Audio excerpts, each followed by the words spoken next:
रावेर तालुक्यातील वाघोड गावात क्रांतीसूर्य ज्योतिराव फुले यांच्या जयंतीनिमित्त उत्साहाचे वातावरण पाहायला मिळालेत. महात्मा फुले चौकात आयोजित या कार्यक्रमाची सुरुवात प्रतिमेच्या पूजनाने आणि हार अर्पण करून करण्यात आली.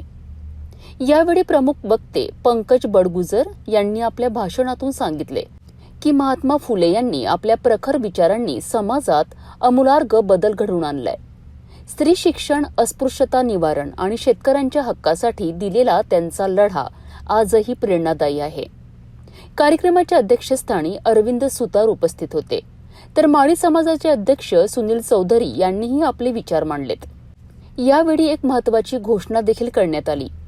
महात्मा फुले आणि सावित्रीबाई फुले यांना भारतरत्न पुरस्कार मिळावा याकरिता येत्या सोमवारी रावेर तहसीलदारांना निवेदन देण्यात येणार असल्याचे जाहीर करण्यात आले.